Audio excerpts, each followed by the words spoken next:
এ যে অফুরান্ত মাওলার দান গো, অফুরান্ত খুদার দান, চিন্তা করো হিন্দু মুসলমান। সামান্য তারিফ হবে না, সামান্য তারিফ হবে না, সারা জনম গাইলে গান, চিন্তা করো হিন্দু মুসলমান। সে যে অফুরান্ত খুদার দান গো, অফুরান্ত মাওলার দান, চিন্তা করো হিন্দু মুসলমান।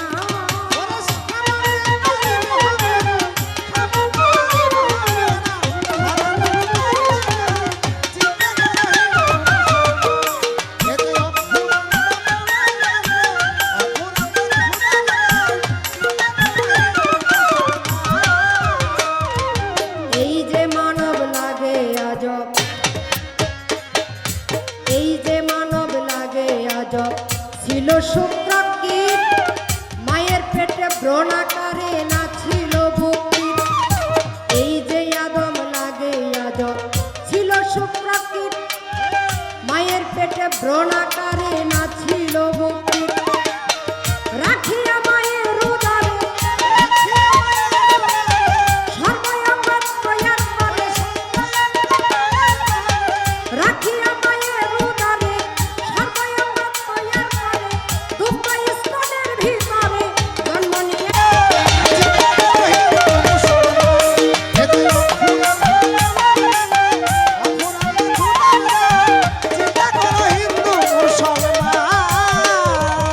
এই যে পোশাক পরি,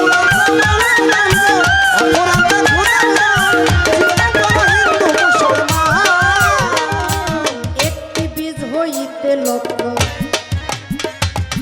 একটি বীজ হইতে লক্ষ, বীজের উৎপত্তি এই মহাসত্য স্বীকার করতে কার আপত্তি?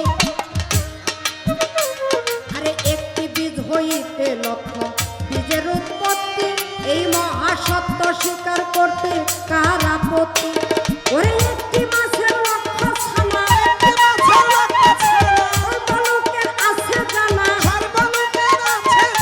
একটি মাছের লক্ষ ছানা, সর্বলোকের আছে জানা, নিত্য নতুন যোগাই খানা, ফজলুল করিমের গান, চিন্তা করো হিন্দু মুসলমান। সে যে অফুরান্ত খুদার দান গো, অফুরান্ত মাওলার দান, চিন্তা করো হিন্দু মুসলমান।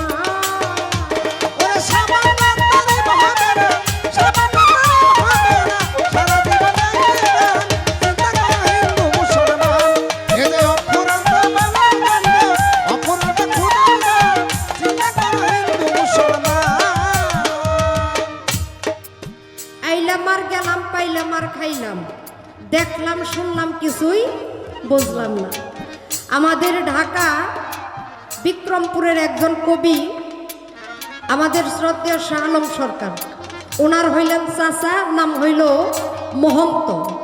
ওনার একটা গান আছে আপনারা জানেন, আমি তো মরে যাব, চলে যাব, রেখে যাব সবই, আসসনি কেউ সঙ্গের সাথী, সঙ্গে আমার যাবি, আমি মরে যাব।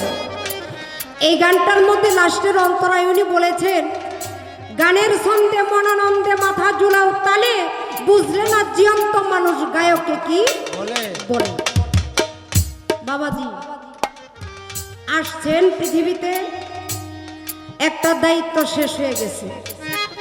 এখন যেদিন থেকে আসছেন ওই দিন থেকে যে যাওয়ার দিন গণায় আসতেছে, এটা একবার ভাবছেননি?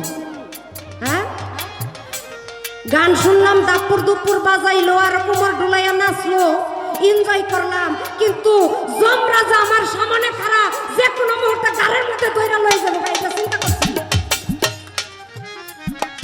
আগে এইটা চিন্তা করতে হবে, আমি ছিলাম কোথায়, আমি কিভাবে আসলাম। একটু রক্তপিণ্ড, হ্যাঁ, পিতার মস্তকের মধ্যে ছিলাম, কোনো অস্তিত্ব ছিল না।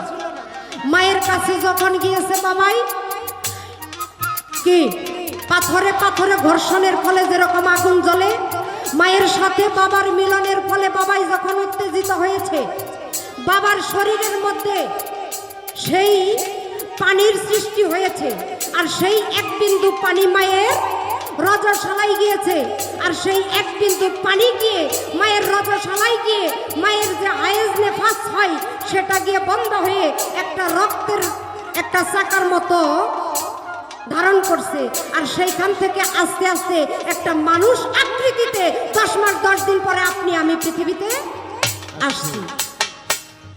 ও আইসাই সোনার চান একেবারে, হ্যাঁ, খারায় খারায় শিউলি দেওয়ান গান গায়, এত সোজা না। বহুত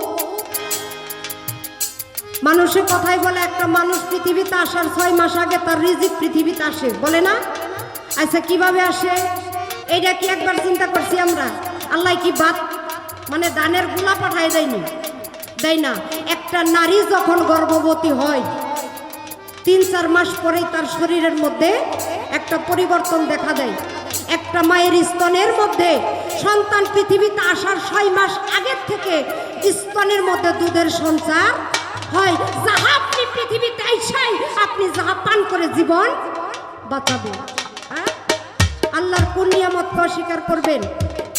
এই যে পোশাক পরে আছি এইটাও আল্লাহর একটা নিয়ামত। এইটা যে সুতা দিয়ে বুনন করা হয়েছে এটা গাছের ছাল, গাছের তুলা, এইটা দিয়ে আবিষ্কার করে সুতা তৈরি করে পোশাক বানাই আমরা নিজেদের লজ্জাকে আবৃত করে রেখেছি। আল্লাহ পৃথিবীতে এমনিতেই সবকিছু সৃষ্টি করে নাই। দেখেন গানের মধ্যে কবি বলেছে একটি মাছ হইতে একটি বীজ হইতে লক্ষ বীজের উৎপত্তি, এই মহাসত্য স্বীকার করতে কার আপত্তি? একটি মাছের লক্ষ পোনা, সর্বলোকের আছে জানা, নিত্য নতুন জোগাই খানা, ফজলুল করিমের গান। চিন্তা করো হিন্দু মুসলমান, এটা কোনো গোত্রের জন্য না, এটা সমগ্র জাতির সমগ্র সৃষ্টির জন্য এই কথা বলা হয়েছে।